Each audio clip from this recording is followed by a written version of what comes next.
জানো জানো বন্ধুরা, কি বলবো মজার কথা।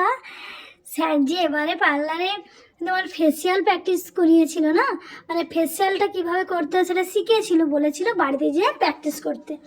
তো আমি কাকিমাকে বলেছিলাম, তারপর আমি আমার মায়ের মুখেই অ্যাপ্লাই করলাম। এবার মায়ের যখন মুখটা পরিষ্কার করছি তখন আমি কাকিমাকে বলছি, যত প্র্যাকটিস করবে তত হাতটা সুন্দরভাবে সেট হবে। আমার বাবাটা শুনেছিল জানো, আমার বাবা শুনে বলছে, তাহলে মিতা শোন, আমার মুখেও একটু তুই মাখিয়ে প্র্যাকটিস করে নে। আমি বলছি হ্যাঁ, তোমার যদি ঠান্ডা লেগে যায়। বলছি না না, তুই দে না, তোর তো প্র্যাকটিসটা হবে। বাবা মানেই নিজের কথা একেবারে ভাবে না, তার যে ঠান্ডা লেগে যাবে বা সে যে এখনও কাশছে, তার হালকা কফ আছে, সে কিন্তু নিজের কথা ভাবেই না। সে এখনো পর্যন্ত দেখো আমার পাশে সাপোর্ট। তো সত্যি বাবা, আমি এই দিক দিয়ে খুব খুব লাকি তোমায় পেয়ে।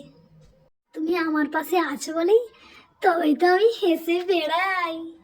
বাবা বল, তুই যত তাড়াতাড়ি শিখবি তোর ততটাই ভালো। তো সত্যি বলছি বন্ধুরা, এই হচ্ছে বাবা।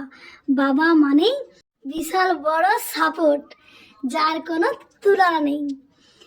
যতই মন খারাপ হোক না কেন, যতই যাই হোক না কেন, বাবার সাইডে থাকলে সব কিছু যেন কোথায় উড়ে চলে যায়, তাই না? বাবা, তুমি এইভাবে আমার সাইডে থাকো, তাহলে দেখবে সমস্ত দিনগুলো হাসতে হাসতে কেটে যাবে। আই লাভ ইউ বাবা।